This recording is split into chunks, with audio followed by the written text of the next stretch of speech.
ከ21 ዓመታት በኋላ እንዲሻሻል ህዝብ እንደራሴዎች ምክር ቤት የተመራው የአቪዬሽን ደህንነት አዋጅ በኢትዮጵያ አየር መንገድ የሚጓጓዙ ደንበኞች ከአየር መንገዱ ለሚያገኙት የደህንነት አገልግሎት በኢትዮጵያ አየር መንገድ ግሩፕና በብሔራዊ መረጃና ደህንነት አገልግሎት በሚቀመጥ ተመን ክፍያ እንዲፈጽሙ የሚል ድንጋጌ ማካተቱ በምክር ቤቱ ጥያቄ አስነስቷል። በዚህ ተመን መሰረት የሀገር ውስጥ ተጓዦች 30 ብር እንደሚከፍሉና የውጭ ተጓዦች $1 እንደሚጠየቁ ሲነገር ምክር ቤቱ ተመንን የማስቀመጥ ስልጣን የሚኒስትሮች ምክር ቤት ነው ያለ ሲሆን የብሔራዊ መረጃና ደህንነት አገልግሎት ደግሞ ይሄ ራሱን ችሎ የሚዘረጋ የክፍያ ስርዓት ሳይሆን ከአየር መንገዱ የበረራ ትኬት ላይ ተቀናሽ የሚደረግ ነው ብለዋል። ይህ ክፍያም ለሌላ ጥቅም ሳይሆን በቀጥታ ለራሱ በተዘጋጀ የገንዘብ ቋት ውስጥ በመግባት የኢትዮጵያ አየር መንገድን የደህንነት ስራ ለማዘመንና ከዓለም አቀፉ ደረጃ ጋር አብሮ ለማስኬድ ብቻ የሚውል እንደሆነ ተነግሯል። አቤል አበበም ዝርዝር አለው። የኢትዮጵያ አየር መንገድ በአውሮፓውያኑ 1946 ላይ ወደ ሀገረ ግብጽ የመጀመሪያ በረራውን ካደረገ ጊዜ አንስቶ የበረራ ደህንነትን የማስጠበቅ ስራን ሀብላ የጀመረችው ኢትዮጵያ ፈጣን ተለዋጭነት ካለው የዘርፍ ሁኔታ ጋር ራሷን በማዋሃድ በአፍሪካ ብሎም በዓለም ትልቅ ስም የያዘና ደህንነቱ የተጠበቀ አየር መንገድ ባለቤትነትን ይዛ ዘልቃለች። አየር መንገዱ በእነዚህ ጊዜያት ውስጥ ትልቅ ለውጥ እያሳየ ከ160 በላይ አውሮፕላኖች ባለቤት ከመሆን አልፎ በ150 ዓለም አቀፍና በ24 የሀገር ውስጥ መዳረሻዎች በዓመት 20 ሚሊዮን በላይ ሰዎችና ከ760 ሚሊዮን ሜትሪክ ቶን በላይ ቁሳቁሶችን የማጓጓዝ አቅም ላይ ቢደርስም ውስብስብ የደህንነት ጥበቃ ስራዎቹ ግን ላለፉት 21 ዓመታት ባልተሻሻለ አዋጅ ነበር ሲሰሩ የቆዩት። ይህ ሕግ ሳይሻሻል በመቆየቱ ኢትዮጵያ ከሌሎች 193 አገራት ጋር አባል በሆነችበት የተባበሩት መንግስታት ድርጅት ልዩ የአቪዬሽን ድርጅት አይካኦ ሊሻሻል ይገባል የሚል አስገዳጅ ምክር ሀሳብ እንደቀረበበት የተነገረ ሲሆን ይህን ተከትሎም ሕጉን ከዓለም አቀፍ ሕግና አሰራሮች ጋር ለማጣጣም በሚል የአዋጁ ማሻሻያ ለህዝብ እንደራሴዎች ምክር ቤት መቅረቡ ተነግሯል። ብዙ መሰረታዊ ጉዳዮች እንዳልተሻሻሉበት በተነገረለት በዚህ ረቂቅ ላይ ከቀረቡ ማሻሻያዎች አነጋጋሪ ሆኖ የተስተዋለው የውጭ ሀገር ጉዞ አድራጊዎች በጉዞ $1 የሀገር ውስጥ ተጓዦች ደግሞ 30 ብር እንዲከፍሉ ይህ ክፍያ ደግሞ እንደየሁኔታው እያደገ እንደሚሄድ የሚገልጸው አንቀጽ ነው። ከምክር ቤቱ የተነሳው ጥያቄ ደግሞ ይህ አይነቱ ክፍያ የአየር መንገዱ ተወዳዳሪነት ላይ የዜጎች የመክፈል አቅም ላይ ሌላ ጫና የሚፈጥር አይሆንም ወይ የሚል ነበር። የፍትህ ሚኒስቴርን ወክለው የተገኙ ባለሙያም ደህንነትን ማስጠበቅ የመንግስት ዝቅተኛ ግዴታ አይደለም ወይ ብለው ነበር። ይህንን ማስከፈሉ ተገቢ ነው ወይ ማለት አንደኛ፣ በሌላ በኩል ደግሞ ስናየው ሴኩሪቲን የማስጠበቅ የመንግስትም የዝቅተኛው ግዴታ ነው። ልክ ነው። እዚህ ውስጥ የማይካተተው ለምሳሌ ብዙ የፖሊስ ኃይል ይሰማራል፣ ሌሎች የጸጥታ ኃይሎች ይሰማራሉ፣ አድሚኒስትሬቲቮችም አሉ። እነዚህ በሙሉ ከዚህ በጀት አይደለም የሚሸፈነው፣ መንግስት ራሱ ነው የሚሸፍነው።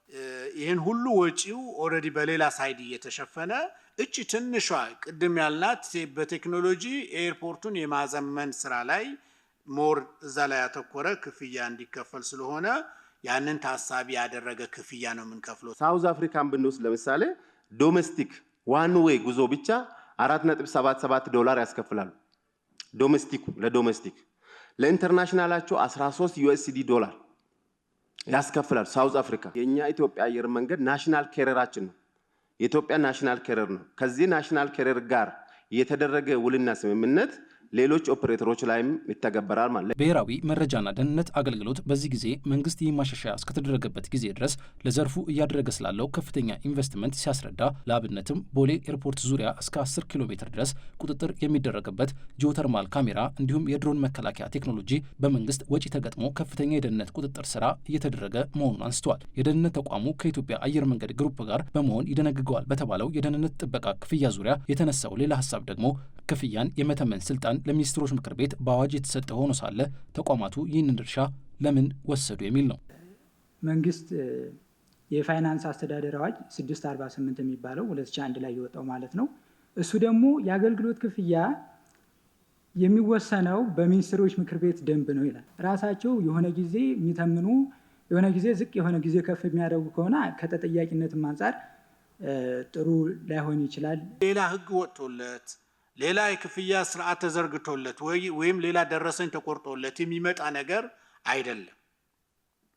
ወደዚህኛው ቋት በሚገባበት ወቅት ስንት ፓሴንጀር ነው የተንቀሳቀሰው፣ ምን ያህል ነው የተሰበሰበው የሚለው በዛ ኦዲት ተደርጎ ያንን አማውንት ብቻ በዚህ አዋጅ ላይ የተቀመጠው ሬት ተቀንሶ ወደዛ ቋት እንዲገባ ነው የሚደረገው። ቲኬት ላይ ጨምሩም አይባልም። ቅድም እንዳልኩት የቲኬት ክፍያ ነው። ከቲኬት ክፍያ ውስጥ ይሄን ያህል % ወደኛ ገቢ አድርጉ የሚል አይነት እንድምታ ያለው ስለሆነ ምናልባት ይህንንም ታሳቢ ቢደረግ። በአዋጁ ማሻሻያ ላይ ከተካተቱና አነጋጋሪ ከነበሩ ጉዳዮች ውስጥ ሌላኛው ደግሞ አስተማማኝ ሆነው ከተገኙ ከሌሎች ሀገራት የሚመጡ ተላላፊ መንገደኞች ፍተሻ ሳይደረግባቸው እንዲያልፉ ይፈቀዳል የሚለው ድንጋጌ ነው። ይህ ሁኔታ በኢትዮጵያ የደህንነት ስጋት እንዲፈጠርና ለሽብርተኝነት ተጋላጭ እንድትሆን በር አይከፍትም ወይ የሚል ጥያቄን አስነስተዋል። 40 የሚሆኑ ባለሙያዎቹ የትም ሀገር ሄደው የአየር መንገዶችን የደህንነት ደረጃ መፈተሽ የሚችሉበትን እውቅና ከተባበሩት መንግስታት ድርጅት ልዩ የአቪዬሽን ድርጅት አይካኦ ማግኘታቸውን የጠቆመው የደህንነት ተቋሙ አሜሪካ በራሷ ባለሙያዎች ከኢትዮጵያ የሚደረጉ ጉዞዎችን አስመርምራ እውቅና እንደሰጠች ጠቁሞ ኢትዮጵያም ከፍተሻ ነጻ መብት የምትሰጠው ይህንኑ በማድረግ ነው ብሏል። የእኛ ባለሙያዎች የኤርፖርቶችን ደህንነት ፍተሻ ስርዓትን የመመርመር አቅም እንዲኖራቸው ስልጠና ወስደው ሰርቲፋይድ ሆነዋል። ሄደው ለምሳሌ ኬንያ፣ ከኬንያ ወደ ኢትዮጵያ የሚመጡ ተጓዦች የፍተሻ ስርዓቱ ምን ያህል አስተማማኝ ነው ብሎ ኦዲት አድርገው ለራሳቸው ፐርፐዝ ከኬንያ የሚመጡት ብዙ አያሳስበኝም ብሎ አፕሩቭ ሊያደርግ ይችላል።